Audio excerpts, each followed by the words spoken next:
You're streaming CBS News Bay Area. Thanks for being with us this Tuesday. I'm Ann Makovic, and here's a look at some of our news headlines this morning. 3 crew members critically injured after a medical helicopter crashed onto a highway near Sacramento. This happened just after 7 last night after taking off from UC Davis Hospital. A driver recorded the moment it happened.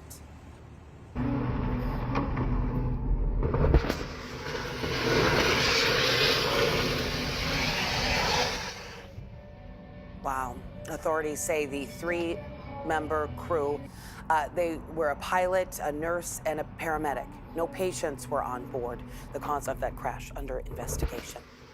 We are now 1 week into the federal government shutdown, and the impact is starting to be seen at our airports. Several airports around the country reporting staffing issues.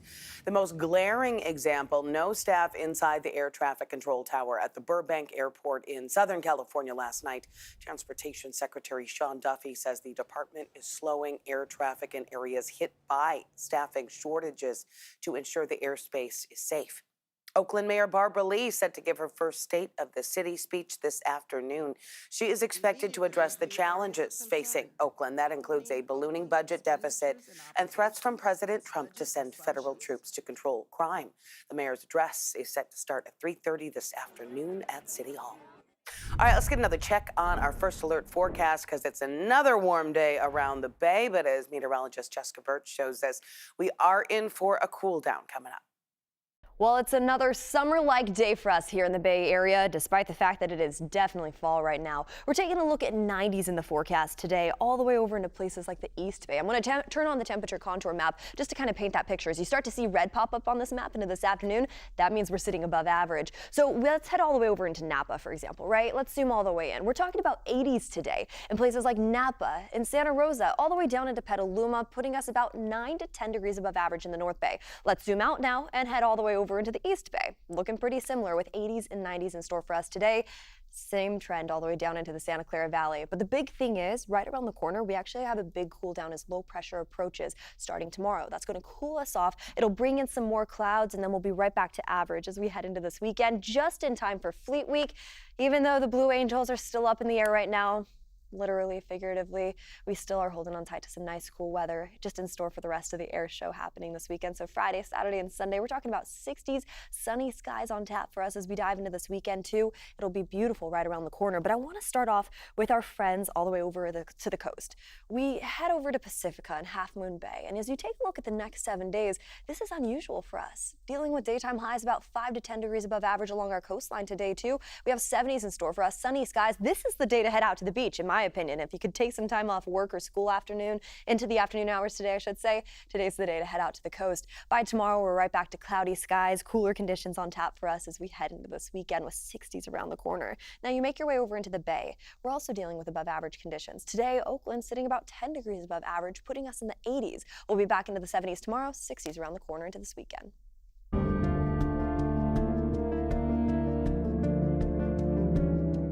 Both Democrats and Republicans appear locked in their positions as the government shutdown reaches day 7.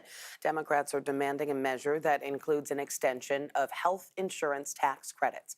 President Trump said he's willing to work with Democrats on the issue, but only after the shutdown ends.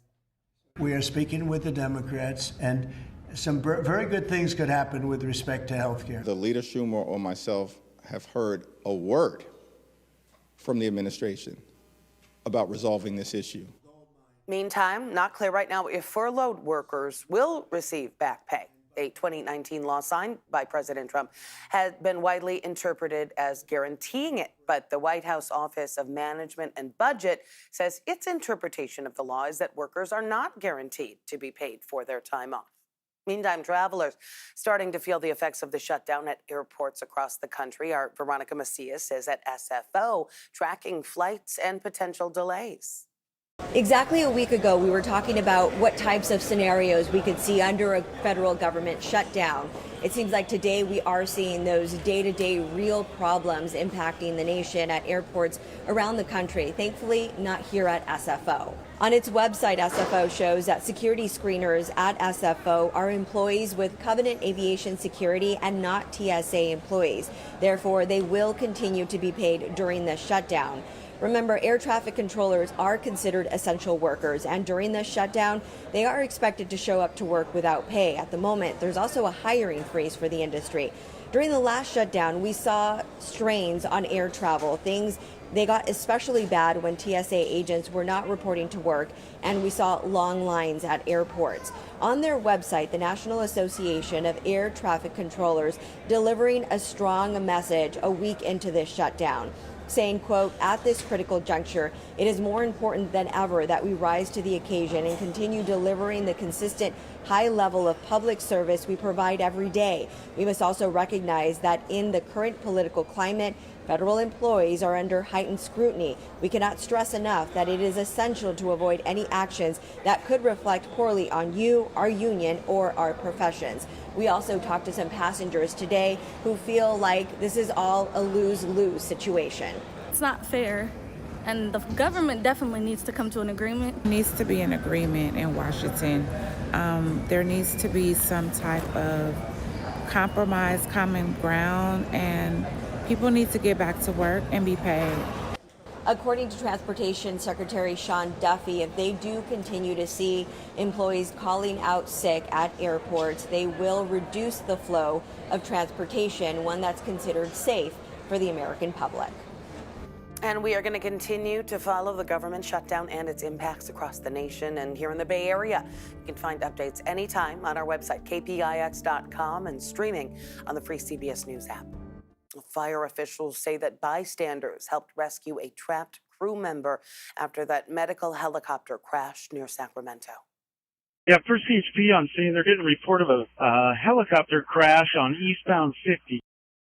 Now, the moment here, it shows the moment that the chopper went down with 3 crew members on board last night. The chopper landing on its side, rotor blades snapping off, and the air filling with smoke. Flight tracker shows the helicopter left the roof of the UC Davis Medical Center just moments before the crash. First responders say they found 1 passenger trapped inside, and bystanders rushed to help. They lifted the helicopter off of one of the actual victims that was on the ground trapped. The lucky portion for us, I'd say, is the fact that the helicopter did not catch on fire, because then we would have an additional problem. On board were the pilot, a nurse, and a paramedic. They're all listed in critical condition. The NTSB and FAA are investigating.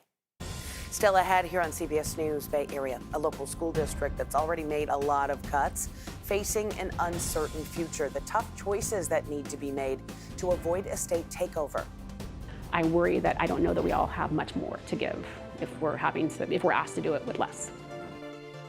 Plus, 2 years after the Hamas terror attack in Israel, we are hearing from the mother of a Bay Area-born hostage, how she is using her pain to become a voice for peace.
It's an unusual day because we're talking about 70s in places like the coast as we head into this afternoon with sunny skies. This is a more summer-like setup for us, of course, but at the same time, let's be honest, our summer usually comes late here in the Bay Area. So we're gearing up for nice warm weather today. It'll cool down a little bit more by tomorrow, and you head over into the Bay, closer to places like San Francisco and Oakland. Well, we're still dealing with sunshine today too, but we cool down fast by tomorrow. 60s in store for us right around the corner as we head into Thursday and Friday with a chance of drizzle right around the corner to kick off the weekend. School leaders in Santa Rosa considering more drastic cuts to avoid something that's never happened in the district's history, a state takeover. The district has already cut back on staff and closed or merged some schools, but that has not been enough. District officials warning they need to make $10 to $15 million more in cuts before February. Kenny Choi introduces us to one teacher who's worried what that would look like.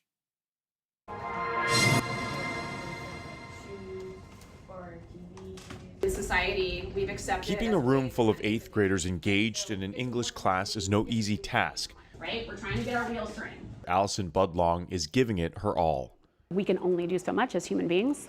We can only stretch ourselves so thin for so long. Students at Santa Rosa Middle School and High School are on the same campus after 6 schools shuttered this year, helping the district, according to school officials, shave $25 million off the budget. But the fiscal nightmare continues. Budlong says class sizes could soon become an issue. We're seeing huge numbers in students. We have a lot of students on campus. And that's another layer of kind of not as much staff, is that most of the classes are pretty packed to their limit. More than 150 positions were cut last spring. Layoffs are looming once again. Amy Carter is Sonoma County Superintendent of Schools. It's unfortunate, but this means really aggressive layoffs in that system. There's just no way around it. Carter recently informed school leaders the district is at risk of running out of cash by the start of the next fiscal year. The County Office of Education also highlighted growing deficits triggered by compensation increases are serious concerns. As soon as possible, we're hoping that Santa Rosa City Schools is going to push forward a list of how and where they intend to cut. Open your book.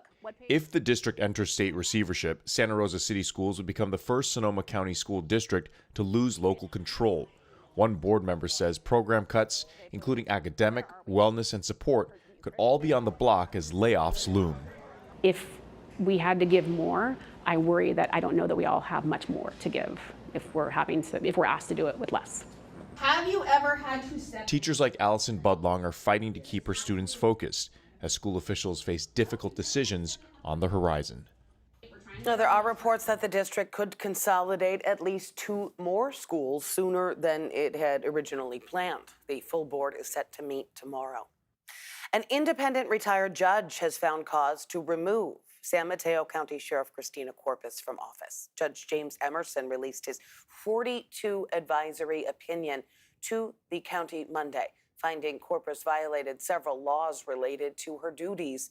He oversaw a 2-week hearing in August over the matter, and Sheriff Corpus has denied allegations that she abused her power and retaliated against her critics. But in his opinion, Judge Emerson concluded that Corpus did use her position to benefit her former chief of staff, Victor Iyenjay. He wrote that despite both of their denials, the evidence shows they were in a close personal relationship. He also concluded that Corpus directed the arrest of the Deputy Sheriff's Union President, Carlos Tapia, without probable cause, and retaliated against a captain who refused to take part in a personnel action that he believed violated state law. The judge also found Sheriff Corpus elevated her interests in their relationship above her obligation to appoint, recruit, select, and/or retain based on merit. Coming up next, the Board of Supervisors is going to call a meeting to make a decision about whether to remove the sheriff. We've reached out to them for comment. We also have calls out to Sheriff Corpus's attorneys. Today marks 2 years since the Hamas-led attack on Israel. The attack led to the deaths of more than 1,200 people in Israel, mostly civilians. More than 250 people were taken hostage into Gaza, of whom 47 remain captive. The Israeli military says 25 of them are dead. People gathered at the site of the Nova Music Festival, where Hamas killed more than 370 people and took dozens of others hostage. A memorial has been laid with flowers in their honor. Since the initial attack, Israel's retaliation has left the Gaza Strip in ruins. Hamas's health-run ministry says more than 67,000 Palestinians have been killed. Talks between Israeli and Hamas officials on a U.S. peace plan are underway. That calls for a ceasefire and the release of the remaining hostages. Among those taken hostage and later killed was 23-year-old Israeli-American Hirsch Goldberg Pollen. Born in Berkeley, his story became a symbol of the tragedy and the ongoing crisis. His mother, Rachel, continues to fight for the release of the remaining hostages. She spoke with Deborah Pata about her loss, her hope, and her plea for peace. I think when it's a child, it's a unique brand of torment. You don't get better because when you're broken in a certain way, you just have to learn how to live within that brokenness. You used to have a lot of conversations with her. Do you still have that? Absolutely. And now I say, good morning, my sweet boy. Let me feel your love and your light today. No more pain, just love and strength. Goldberg Pollen has continued to campaign for the release of all the remaining hostages and believes a deal is closer than ever. There are 42 hostages who were taken alive and survived for hundreds of days and were killed in captivity. So we get very nervous, and we're also very aware, as you know, there are thousands and thousands and thousands of innocent civilians in Gaza who are also in this horrific situation. We have such a surplus of suffering in this neck of the woods, and we are desperate for the decision makers and the people of power to make it end. How do you have that empathy? If you only cry when one side's babies die, it means your moral compass is broken, and therefore your humanity is broken. Is healing possible? I think there is light ahead. I think that there is a path forward. I see it with myself after such a monumental loss. I will limp for the rest of my life, but I can limp toward the light. And are you limping towards the light? I am. I want all of us in this region to, whether it's crawling or hopping or limping, or eventually there will be people running toward the light. We have to go forward. We must. Indirect negotiations between Hamas and Israel continue in Egypt over President Trump's 20-point peace proposal. Still ahead here on CBS News Bay Area, we're going to meet the local street safety advocate who's keeping a close eye on driverless vehicles. Now, he's hoping a new law will hold them accountable when they disobey the rules of the road. Do we expect them to be perfect? No, but they should be held accountable the same as human drivers.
Yesterday, at least as we kicked off this week, we were dealing with some stronger, gustier winds. Into the evening hours tonight, well, those winds are actually relatively light. Here's our wind speeds, and here's our map just at the bottom of the screen. You see that timestamp showing 2 o'clock, 3 o'clock, up to around 12-mile-per-hour wind gusts pushing in from the west in places like San Francisco. Really not too bad as we kick off this week. Now, by this weekend, some changes are going to happen. You take a look at our inland forecast and the Bay forecast. Along the Bay, we're jumping from the 80s to the 70s to the 60s within a 3-day range as low pressure starts to move in. It's going to cool off fast in this weekend. Luckily, we hold on tight to sunshine just in time for Saturday and Sunday for the air show. You make your way over into our inland spots, places closer to the East Bay, gearing up for another day of a lot of heat. 90s in the forecast today. Low pressure jumps us down into the 70s. And we'll hold on tight to 70s as we head into this weekend as well. Saturday and Sunday, just like the Bay, looking beautiful, sunny and warm, but at least we're back to average for those daytime highs. Well, even Waymo admits its driverless cars are still learning all the rules of the road. We told you about a Waymo that recently made an illegal U-turn in San Bruno. Now our Max Darrow speaks with a traffic safety advocate who says despite some road bumps, these autonomous vehicles might be the key to safer roads. But I've been pretty impressed. I think they seem to drive smoothly. I mean, you can see his turn signal's on. That's great. With Waymos venturing further down the peninsula, he's being patient. He's not trying to get into that little gap. Mike Swire likes what he sees so far. Anecdotally, they seem to drive fine to me. I've certainly seen a lot worse from humans. Especially here on El Camino Real. These are challenging conditions for any driver. After losing a loved one to a drunk driver many years ago, Swire has remained committed to advocating for safer streets. And from his standpoint, autonomous vehicles should be a part of the picture if they're operating properly. The most common causes of crashes are distracted driving, speeding, driving while inebriated, not paying attention. All of those potentially could go away someday in an autonomous vehicle world. So I'm very bullish on the technology, but it will take some time to get where we need to go. But they are still learning, and so are the people who enforce the rules of the road. Exhibit A. San Bruno police officers just recently pulled over a driverless Waymo for making an illegal U-turn just a couple of blocks away from El Camino. Now, if a driver were to have been behind the wheel of that car, that officer would have issued a citation. But because of the way California law is written, there's literally no way for an officer to cite a driverless vehicle. It turns out the law, for more or less accidental historical reasons, works in California. You have to give the ticket to a human driver, and there's no human driver, so you can't give a ticket. Phil Copeman has worked in the self-driving car safety realm for almost 30 years. So it's not that someone decided to do this very dysfunctional thing. It's where we are. Legislation that is set to take effect next summer will change the status quo. Police officers will be able to issue a notice of autonomous vehicle non-compliance to the AV operator when a robotaxi breaks traffic laws. With thousands of cars, you can't ignore bad behavior. Will they be perfect? No. Do we expect them to be perfect? No. But they should be held accountable the same as human drivers. She's on her phone. She's moving forward with pedestrians right in front of her. So this is the type of thing that hopefully with an autonomous vehicle we can avoid. Swire agrees. The rules of the road should be the same for all that are operating vehicles on it, whether there's a driver behind the wheel or not. Maybe it's not a ticket, but we need some mechanism whereby City of San Mateo says to Waymo or another AV operator, hey, this happened, it's not okay, we don't want it to happen again, and if it continues to happen, there's some type of penalty. That's the way we manage our streets today. He remains optimistic that the driverless vehicles will get smarter with every ride and ultimately will make the roads safer. We did reach out to Waymo regarding that incident in San Bruno. They declined our request for an on-camera interview, but a spokesperson provided us with a statement that says, in part, Waymo's autonomous driving system, the Waymo Driver, is designed to respect the rules of the road. We are looking into this situation and are committed to improving road safety through our ongoing learnings and experience. Another Nobel win with roots in the Bay Area. John Clark, a longtime physicist at UC Berkeley, just won the 2025 Nobel Prize in Physics for his groundbreaking work on quantum tunneling. It is a powerful concept that drives everything from smartphones to quantum computers. He shares the prize with Michel Devoret and John Martinez, who also conducted their research at UC Berkeley. Coming up in the next half hour here on CBS News Bay Area, an international retailer giving downtown San Francisco a second chance. Could it be a sign that the area is finally ready for a real rebound? They understand the important role that this community plays in sort of the larger retail footprint in San Francisco. Your community, your news, powered by KPIX. CBS News Bay Area. Watch anywhere, anytime. Stay informed and connected. Trusted local news when you want it. CBS News Bay Area. Watch free on any device.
You're streaming CBS News Bay Area. Thanks for being with us this Tuesday. I'm Ann Makovic, and here is another look at some of our news headlines today. 3 crew members critically injured after a medical helicopter crashed onto a highway near Sacramento. Happened just after 7 last night after taking off from UC Davis. Authorities say the 3 crew members were a pilot, a nurse, and a paramedic. No patients were on board. The cause of the crash is under investigation. We are now 1 week into the federal government shutdown, and the impact is starting to be seen at some airports, several around the country reporting staffing issues. The most glaring example, no staff inside the air traffic control tower at the Burbank Airport in Southern California last night. They had to cancel flights. Transportation Secretary Sean Duffy says the department is slowing air traffic in areas hit by staffing shortages to ensure the airspace is safe. And Oakland Mayor Barbara Lee set to give her first State of the City speech this afternoon. She is expected to address the challenges facing the city. That includes a ballooning budget deficit and threats from President Trump to send federal troops to control crime. The mayor's address set to start at 3:30 this afternoon at City Hall. All right, let's get another check on our first alert forecast now with meteorologist Jessica Birch. Well, it's another summer-like day for us here in the Bay Area, despite the fact that it is definitely fall right now. We're taking a look at 90s in the forecast today, all the way over into places like the East Bay. I'm going to turn on the temperature contour map just to kind of paint that picture. As you start to see red pop up on this map into this afternoon, that means we're sitting above average. So let's head all the way over into Napa, for example, right? Let's zoom all the way in. We're talking about 80s today in places like Napa and Santa Rosa, all the way down into Petaluma, putting us about 9 to 10 degrees above average in the North Bay. Let's zoom out now and head all the way over into the East Bay. Looking pretty similar with 80s and 90s in store for us today. Same trend all the way down into the Santa Clara Valley. But the big thing is, right around the corner, we actually have a big cool down as low pressure approaches starting tomorrow. That's going to cool us off. It'll bring in some more clouds, and then we'll be right back to average as we head into this weekend, just in time for Fleet Week. Even though the Blue Angels are still up in the air right now, literally, figuratively, we still are holding on tight to some nice cool weather just in store for the rest of the air show happening this weekend. So Friday, Saturday, and Sunday, we're talking about 60s, sunny skies on tap for us as we dive into this weekend too. It'll be beautiful right around the corner. But I want to start off with our friends all the way over to the coast. We head over to Pacifica and Half Moon Bay. And as you take a look at the next 7 days, this is unusual for us. Dealing with daytime highs about 5 to 10 degrees above average along our coastline today too. We have 70s in store for us, sunny skies. This is the day to head out to the beach, in my opinion. If you could take some time off work or school afternoon into the afternoon hours today, I should say, today's the day to head out to the coast. By tomorrow, we're right back to cloudy skies, cooler conditions on tap for us as we head into this weekend with 60s around the corner. Now you make your way over into the Bay. We're also dealing with above average conditions. Today, Oakland sitting about 10 degrees above average, putting us in the 80s. We'll be back into the 70s tomorrow, 60s around the corner into this weekend. Well, California is suffering an insurance crisis. Major wildfires have caused private insurance companies to deny coverage or leave the state altogether. And that leaves hundreds of thousands of homeowners with the insurer of last resort, the California Fair Plan. And while it's never been cheap, as John Ramos explains, it could get a lot more expensive. The entire city of Clayton shares a common zip code, 94517. And hundreds of homeowners here share something else. They've all been kicked out of their insurance companies and sent to the California Fair Plan, which means they have one more thing in common. Their insurance rates may be going up big time.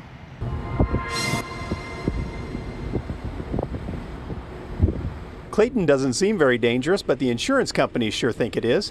Perhaps because of its proximity to Mount Diablo, 215 homeowners have been kicked to the Fair Plan, which covers only fire loss and can cost thousands of dollars more than private insurance. The Fair Plan was supposed to be just for those at highest risk, but the mega fires have given its customers a lot of company. With the number of policies we're writing, we are one of the largest writers of residential property insurance in the state of California.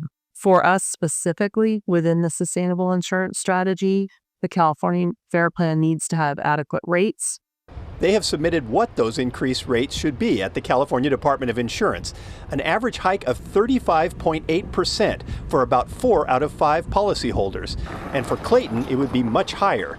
Fair customers there will pay an average increase of more than 69%. Joe DeJani is a realtor who has sold more than 500 homes in Clayton and feels for those who end up in the Fair Plan. Well, the Fair Plan was so expensive to go to, a few years back. Now, all of a sudden, if we're looking maybe a 69% increase, absolutely, that's a concern.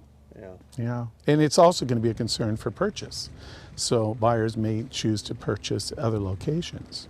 Carmen Balber is an executive director of Consumer Watchdog, a ratepayer advocacy group that frequently does battle with the Department of Insurance. A double-digit increase of this size would be a devastating blow for consumers who are already paying too much for too little coverage under the Fair Plan, particularly in those places that are going to see the higher end of those average rate increases. But she says the Fair Plan may sound like a government-operated agency, but that's not really the case. Its inner workings were recently studied by the Climate and Community Institute. And in the case of California, we found that 100% of the representatives that have voting power in the governing committee of California's Fair Plan were industry executives or company representatives, which just shows that these fare plans are not fulfilling their mandate or reflecting the fact that they're public policy, but instead are run for and by private insurers, basically. Usually the story is Fair Plan, the state insurer of last resort, and people hear state insurer, and that's all you get. And so, no, I don't think most people know that the Fair Plan is run by the very people who screwed them over to begin with. The insurance commissioner will decide how much of an increase the Fair Plan will actually get. A few years ago, they asked for 48% and got 15%. So the rate hikes submitted are not a done deal. But those who are currently paying for the Fair Plan may be wondering why the state's insurer of last resort would be demanding a rate of every last dollar. Ironically, some Bay Area zip codes might actually see their rates lowered under their proposal. It's part of the state's new policy that allows insurers to price based on actual wildfire risk. In Concord, 7 suspects are in custody after the Bay Area's latest smash and grab, this time at the Sun Valley Shopping Center. The front of the mall is still boarded up. Early Sunday morning, police arrived here to find the glass door entrance shattered. And moments later, the suspects running out trying to escape. A longtime vendor told us that smash and grabs are a persistent problem at the mall. He didn't want to show his face for fear of retaliation. But this latest incident was a reminder of when he was targeted. They were all masked up. They come in, sprayed us with pepper spray and smashed the cases and left. And I still think about it every day. I see hoodlums with a mask on. I close my doors and go home early sometimes. I'm not alone when I say that something does need to be done, and I don't know what the solution is. Police say the burglary crew over the weekend was made up of teenagers. They didn't get away with anything, but now they are facing a long list of charges. That comes after recent high-profile smash and grabs in other parts of the Bay Area. 7 people were just arrested in San Jose, accused of using a car to smash into a jewelry store last month. And in San Ramon, at least 20 thieves stormed into a jewelry store at City Center Bishop Ranch, stealing more than $1 million worth of things. 7 people have also been arrested in that robbery. Well, the heart of shopping in San Francisco, Union Square, has certainly seen its share of thefts. You might remember October 2024. Burglars smashed a car into Louis Vuitton. Police say in that case, nothing was stolen, but the front of the store had a lot of damage. And as we've reported, the downtown area has been struggling to rebound ever since the COVID pandemic. It suffered one PR hit after another, like the shooting of Ricky Pearsall in August of last year. Earlier this year, Union Square had a 23% retail vacancy rate, with stores like Bloomingdale's and Saks shutting their doors. But it looks like things in the area might be turning around. Zara opening up a new flagship store. Nintendo also opened up a popular store, along with Pop Mart, which is known for its Labubus. And soon, another big retailer is returning. As Amanda Harry reports, Uniqlo is reopening in a new location after closing 4 years ago. One more lease signed for an empty storefront in Union Square. Uniqlo will move into this building near Market and 4th Street, a sign of resurgence for an area that struggled since the pandemic. For a tourist, I wouldn't know what shut down and what came back. But for visitors like Shivangi Valke, it seems just as busy as ever. She lives in Switzerland and last visited about 10 years ago. I have visited SFO a couple of years back, and there were 2 things I remembered: Union Square and the seals, or the sea lions. Coming back was nostalgic, and it didn't disappoint.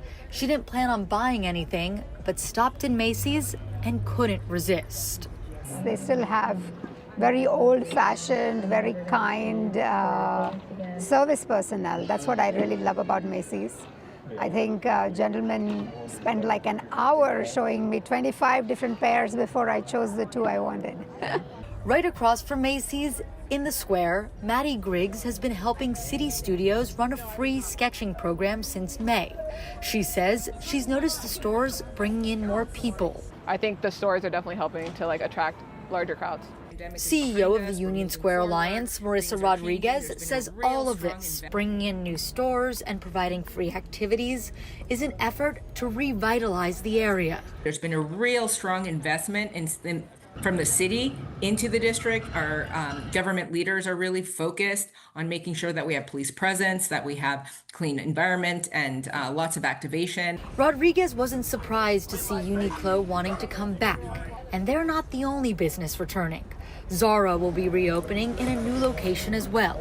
I think it means, that they understand the important role that this community plays in sort of the larger retail footprint in San Francisco, and just its important prominence in the city altogether. We're the heart of the city. This is 13,000 hotel rooms. This is the convention center. As someone who hasn't visited in a decade, Valke was happy to see the current state of Union Square and excited to see it grow even more on her next visit. Oh, it's really nice to have the squares or parks in the city. I think that makes the place really come alive and also gives us this sense of community. Not clear right now exactly when the new Uniqlo is going to reopen, but it is expected to happen sometime next year. Coming up next here on CBS News Bay Area, a grandfather clock that's been around for over a century has served as a popular meeting spot in the city. Why it had to wait 80 years for a makeover after being sabotaged by spies.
Well, it's an unusual day because we're talking about 70s in places like the coast as we head into this afternoon with sunny skies. This is a more summer-like setup for us, of course, but at the same time, let's be honest, our summer usually comes late here in the Bay Area. So we're gearing up for nice warm weather today. It'll cool down a little bit more by tomorrow, and you head over into the Bay, closer to places like San Francisco and Oakland. Well, we're still dealing with sunshine today too, but we cool down fast by tomorrow. 60s in store for us right around the corner as we head into Thursday and Friday with a chance of drizzle right around the corner to kick off the weekend.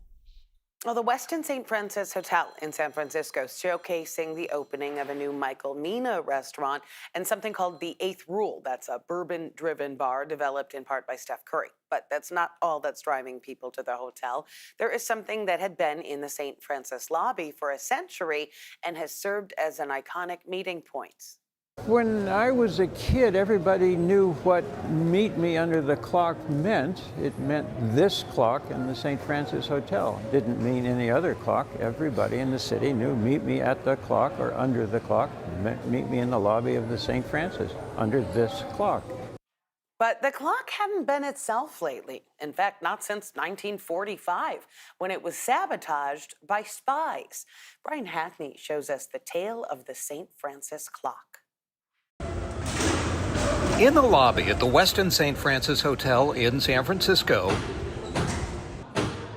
one of their most famous showpieces is being prepared for a moving experience. The clock has been part of the St. Francis since 1907, and people have been meeting under the clock for generations. The famous timepiece is finally running like clockwork again. 80 years after Russian spies nearly destroyed it. Hey, Kelly, you know the digitized picture? Clifton Clark is the general manager of the Westin St. Francis. You're a history buff. I am. People refer to me as a historian. I always think maybe they're just referring to my age. Keep going down, keep going, let it go down, let it go down. Today, his famous clock is getting back to where it once belonged. We are going to be moving the clock from the lobby back into its original space that it's always been. It's also back in its original shape. So what's it say out here? Thanks to Dorian Clare. Dorian manages a shop of his own in San Francisco. Dorian came to meet with us and he said, you know, I take care of the clock at the Ferry Building. I take care of the clock at Stanford. And I told Dorian, I said, I don't know what you're going to charge me, but you are hired. It was not easy getting it back in gear. Under 15. Because it's been here for almost 120 years. Right after the hotel was reopened after the 1906 earthquake. The year after the 1906 quake burned out the 2-year-old hotel, the rebuild incorporated synchronized clocks in every room, with this as the master timekeeper, sending electric pulses to every clock in the hotel, keeping them perfectly synchronized until the Russians cut the cord. San Francisco, April 25th, 1945. For 2 months, leaders of 50 nations filed into the city for a conference that would ultimately produce the UN. The Russian delegation stayed at the St. Francis, from Gromyko to Molotov, and in every room at the hotel.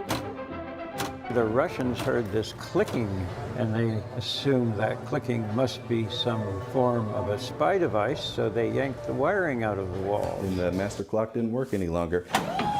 The quick fix, running the clock with an electric motor, and then by battery, like a quartz watch.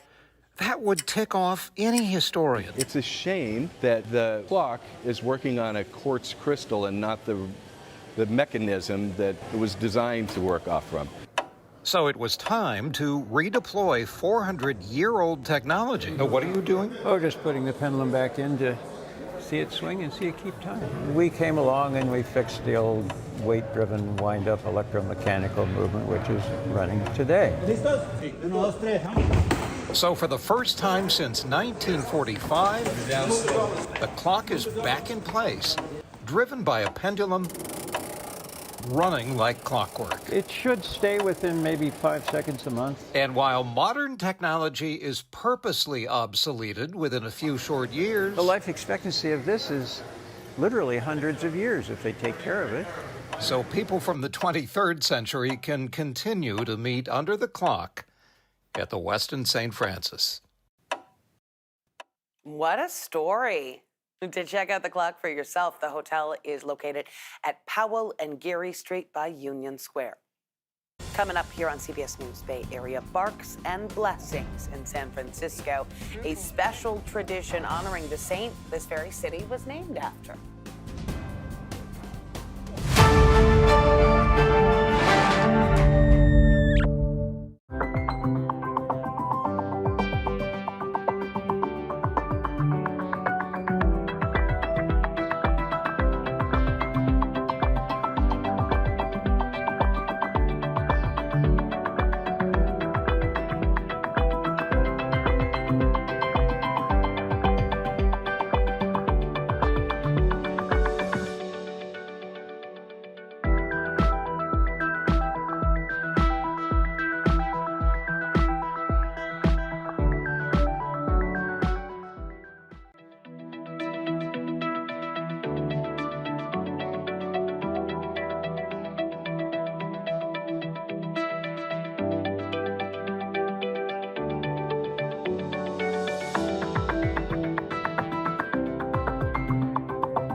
Yesterday, at least as we kicked off this week, we were dealing with some stronger, gustier winds. Into the evening hours tonight, well, those winds are actually relatively light. Here's our wind speeds, and here's our map just at the bottom of the screen. You see that timestamp showing 2 o'clock, 3 o'clock, up to around 12-mile-per-hour wind gusts pushing in from the west in places like San Francisco.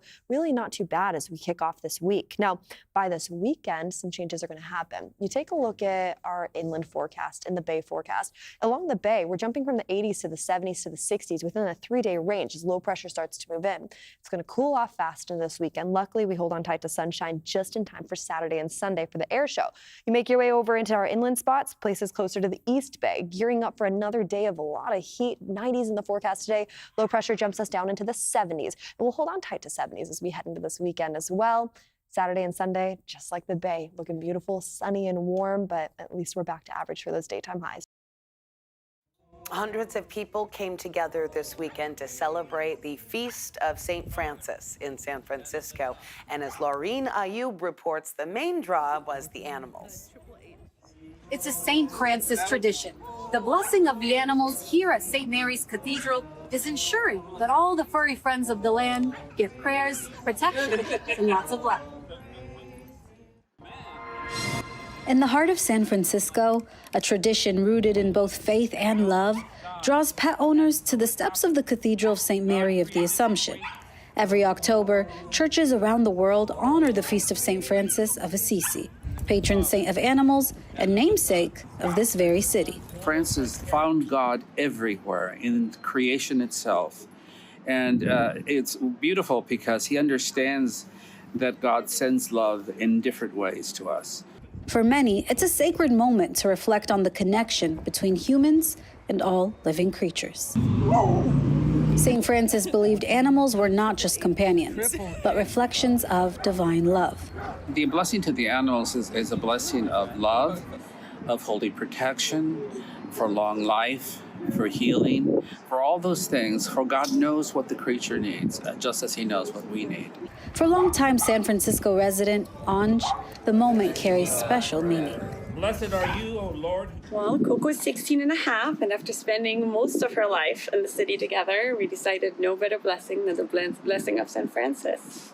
From the smallest terrier to the oldest tabby, each animal receives a gentle reminder of the love they represent. Creation by the Creator is a gift to us.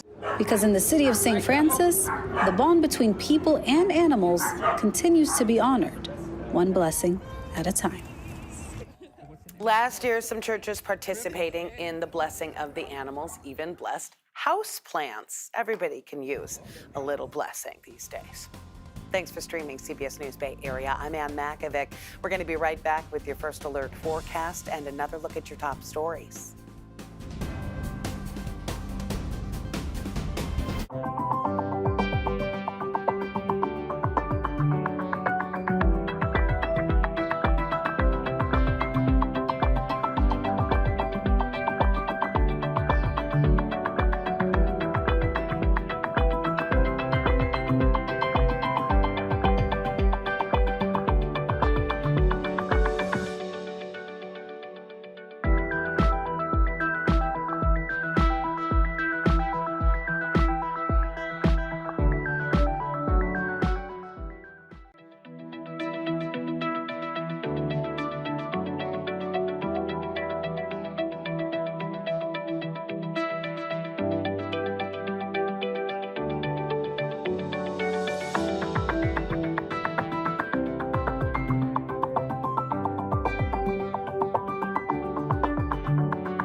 You're streaming CBS News Bay Area. Thanks for being with us this Tuesday. I'm Ann Makovic, and here's a look at some of our news headlines this morning.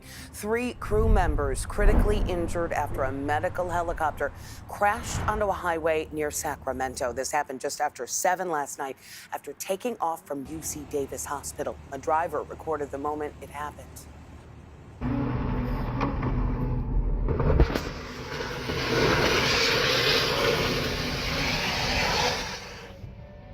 Wow. Authorities say the 3-member crew, they were a pilot, a nurse, and a paramedic. No patients were on board. The cause of that crash under investigation.